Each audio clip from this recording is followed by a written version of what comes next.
সুপ্রিয় সুন্দরগঞ্জবাসী, এই মুহূর্তে আমরা সুন্দরগঞ্জ পেজ থেকে লাইভে আছি। আমাদের সাথে এই মুহূর্তে যুক্ত আছে পৌর আওয়ামী লীগের সভাপতি আহসানুল করিম চাঁদ, এবং উনি হচ্ছে নৌকার মনোনয়ন প্রত্যাশী। উনি আমাদের সাথে যুক্ত আছে। উনি এখন ওনার নাম পরিচয় দিয়ে বক্তব্য শুরু করবেন।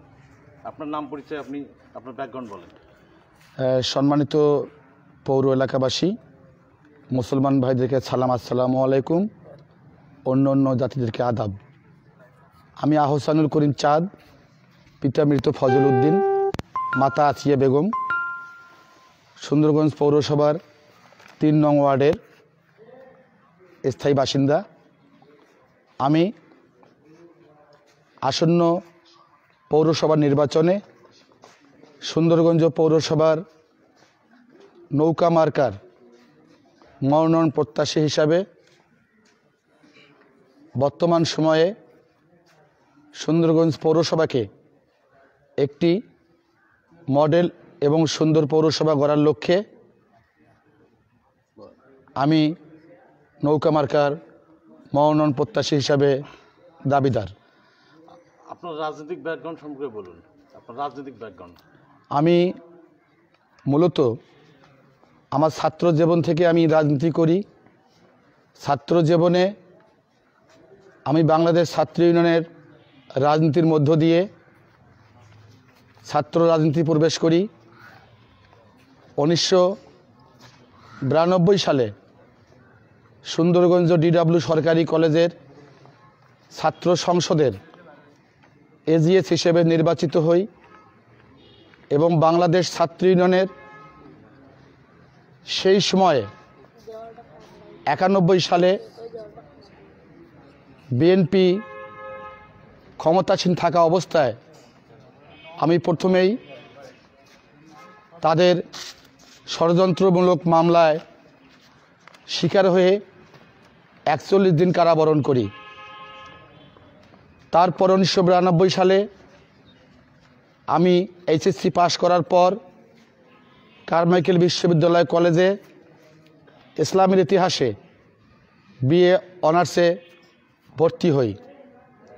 রংপুর কারমাইকেল কলেজে আমি ছাত্র রাজনীতির সঙ্গে সক্রিয়ভাবে অংশগ্রহণ করি এবং সেখানেও আমি রংপুর বিভাগের সাংগঠনিক সম্পাদক এবং কারমাইকেল বিশ্ববিদ্যালয় কলেজের সাধারণ সম্পাদক হিসেবে দায়িত্ব পালন করি।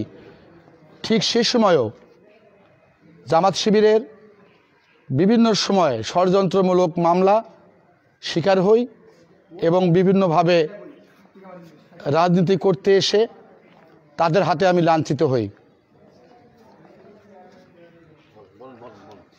তার পরবর্তী সময়ে আমি BA অনার্স পাশ করি। BA অনার্স পাশ করার পর আমি সুন্দরগঞ্জে এসে বাংলাদেশের কমিউনিস্ট পার্টির সাধারণ সম্পাদক হিসেবে দায়িত্ব পালন করি এবং তারপরে এই সুন্দরগঞ্জের বিভিন্ন সময় জামাত বিএনপির ষড়যন্ত্রমূলক মামলায় আমি একাধিকবার, মোট 5 বার আমি কারাবরণ করি। তারপরও আমার বিরুদ্ধে ষড়যন্ত্র লেগেই ছিল।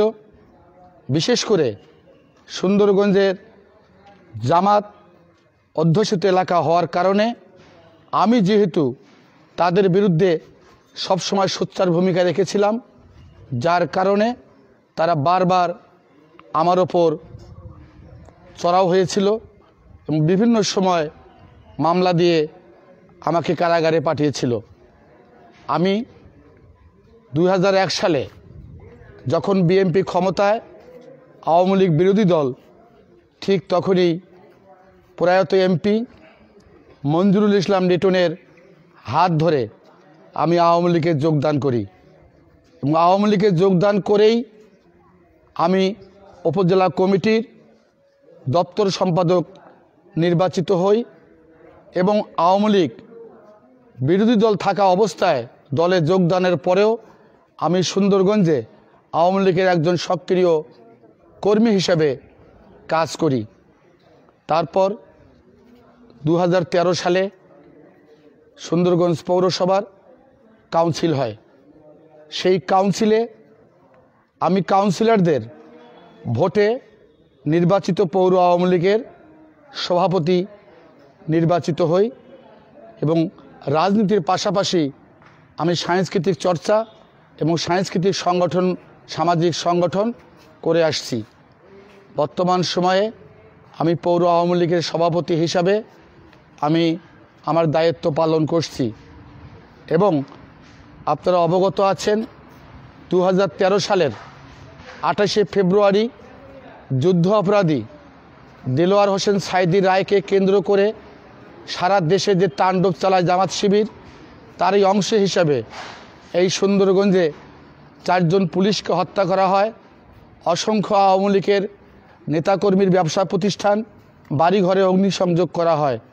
ঠিক সেই সময় আমার বাড়িতেও অগ্নিসংযোগ করে সম্পূর্ণ বাড়ি ভস্মীভূত করে দেয়।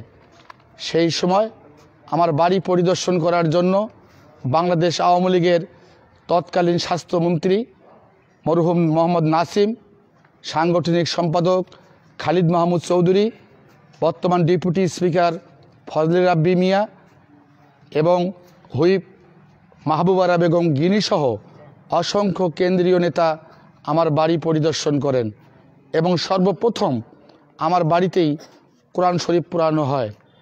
এখান থেকে নেতৃবৃন্দ গিয়ে মাননীয় প্রধানমন্ত্রী জননেত্রী শেখ হাসিনাকে আমার বাড়ির বিষয়ে বিস্তারিত তুলে ধরেন এবং সেই আলোকেই উনি আমাকে তার ব্যক্তিগত তহবিল থেকে বাড়িঘর মেরামত করার জন্য আমাকে অর্থ প্রদান করেন এবং সেই অর্থ দিয়ে আমি বাড়িঘর নির্মাণ করে আবারও রাজনীতিতে সক্রিয় ভূমিকা পালন করছি। বর্তমান পর্যন্ত আপনি হচ্ছে আওয়ামী লীগের সভাপতি, পৌর আওয়ামী লীগ। বর্তমানে আমি আওয়ামী লীগের। আপনার কাছে আরেকটা কোশ্চেন, আপনি কি জন্য মনে করেন যে আসন্ন সুন্দরগঞ্জ পৌরসভা নির্বাচনে আপনি নৌকা মার্কা পাওয়ার যোগ্য? কি জন্য মনে করেন? আপনি কি জন্য মনে করেন বলেন?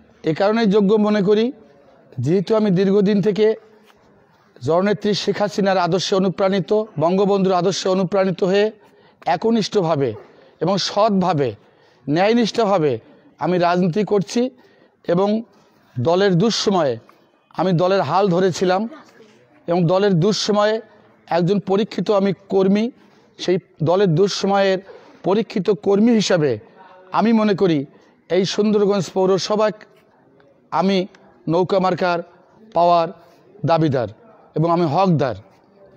আপনার কাছে আরেকটি কোশ্চেন, আপনি বর্তমানে সুন্দরগঞ্জ পৌরসভার উন্নয়নকে কিভাবে মূল্যায়ন করেন? আপনি কি মনে করেন উন্নয়নটা কিভাবে মূল্যায়ন করেন? আপনার মতামত চাচ্ছি। যেহেতু আমাদের বর্তমান সময়ের প্রধানমন্ত্রী বাংলাদেশকে একটি ডিজিটাল বাংলাদেশ হিসেবে গড়ার প্রত্যয় ব্যক্ত করেছেন এবং সারা বিশ্বের সঙ্গে তাল দিয়ে বর্তমান প্রধানমন্ত্রী জননেত্রী শেখ হাসিনা বাংলাদেশকে একটি মডেল উন্নয়নশীল দেশে উপনীত করার প্রচেষ্টায় লিপ্ত, তারই অংশ হিসাবে আমি মনে করি এই সুন্দরগঞ্জ পৌরসভা একটি মডেল পৌরসভা করতে হলে এবং বাংলাদেশের সঙ্গে তাল মিলিয়ে উন্নয়ন কর্মকাণ্ডে অংশগ্রহণ করতে হলে এই সুন্দরগঞ্জ পৌরসভা আমরা অনেক পিছিয়ে আছি, আমরা অনেক দূর পিছিয়ে আছি। এই পৌরসভাকে একটি আধুনিক এবং মডেল পৌরসভা গড়ার লক্ষ্যেই আমি নৌকা মার্কার মনোনয়ন প্রত্যাশা করছি।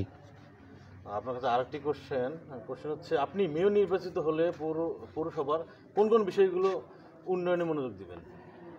আসলে বিশেষ করে পৌর নাগরিকদের যে নাগরিক অধিকারগুলো, বিশেষ করে নাগরিক অধিকারগুলো এবং পৌরসভার নাগরিকের যে সকল প্রাপ্তি, সেই বিষয়গুলো যেমন ড্রেনেজ ব্যবস্থা, আমার রাস্তাঘাট মাদকমুক্ত, সন্ত্রাসমুক্ত, পাশাপাশি পৌরসভায় পৌর করের যে বিষয়টি আছে, যেহেতু আমার এলাকা অত্যন্ত দরিদ্র এলাকা এবং দ্বিতীয় শ্রেণীর পৌরসভা, এই দরিদ্র এলাকায় দরিদ্র মানুষের ওপর করের বোঝা যাতে না চাপে সেদিকে আমি অবশ্যই ব্যবস্থা নেব এবং যাতে করে সুন্দরগঞ্জকে একটি সন্ত্রাস এবং মাদকমুক্ত পৌরসভা হিসেবে আমি গড়তে পারি, সে বিষয়ে আমি অবশ্যই পদক্ষেপ নেব এবং সুন্দরগঞ্জের শিক্ষার মান, মানুষের মান উন্নয়ন, জীবনের মান উন্নয়ন, নাগরিকের মান উন্নয়নের জন্য রাস্তাঘাট, ড্রেনেজ ব্যবস্থা সবগুলো অবশ্যই আমি মানুষের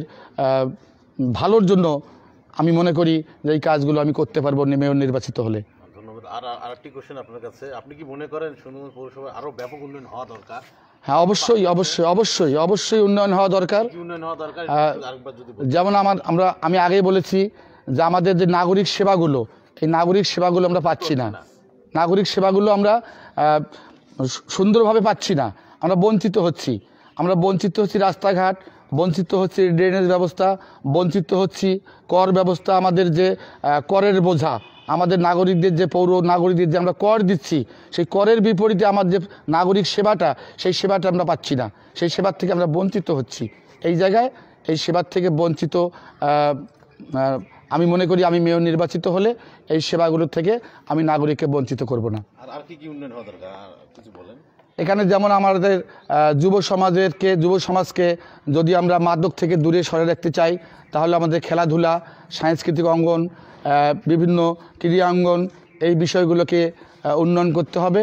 এবং যার পরিপ্রেক্ষিতে আমরা মনে করি যে যুব সমাজকে, যে এ প্রজন্মকে আমরা একটি নতুন মডেল পৌরসভা দিতে গেলে আমাদের খেলার মাঠের প্রয়োজন, আমাদের সাংস্কৃতিক চর্চা করতে গেলে আমাদের সাংস্কৃতিক চর্চা কেন্দ্রের প্রয়োজন, শিল্পকলা একাডেমির প্রয়োজন। আমি নিজে শিল্পকলা একাডেমির সাধারণ সম্পাদক, আমি নিজে একজন শিল্পী, আমি গান বাজনা করি।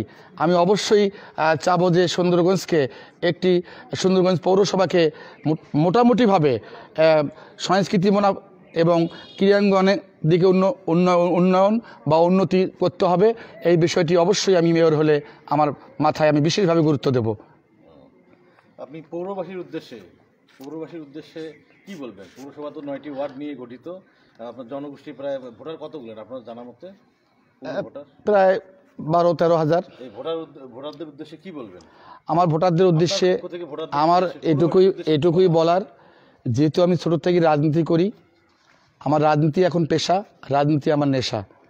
এই জায়গায় আমি আমার মাননীয় প্রধানমন্ত্রীর দৃষ্টি আকর্ষণ করব, যদি এবং পৌরবাসীর কাছে আমি এটুকু ওয়াদা দেব, যদি আমাকে নৌকা মার্কা মনোনয়ন দেন, দলনেত্রী যদি আমাকে নৌকা মার্কা মনোনীত করেন, তাহলে আমি এই সুন্দরগঞ্জের আওয়ামী লীগের মেয়র নির্বাচিত হতে পারলে, এবং আমি আশা করি আমি পৌরসভায় যদি আমাকে নৌকা মার্কা দেওয়া হয়, আমি অবশ্যই পৌরবাসীকে সাথে নিয়ে, আমার আওয়ামী লীগকে সাথে নিয়ে আমি মেয়র নির্বাচিত হলে এই সুন্দরগঞ্জকে একটি ডিজিটাল এবং মডেল পৌরসভা হিসেবে গড়তে পারবো। এই ওয়াদা আমি পৌরবাসীর কাছে রাখতে পারি। আপনি ইতিমধ্যে বলছেন যে আপনি সংস্কৃতি মোনা, তা আপনি গান বাজনা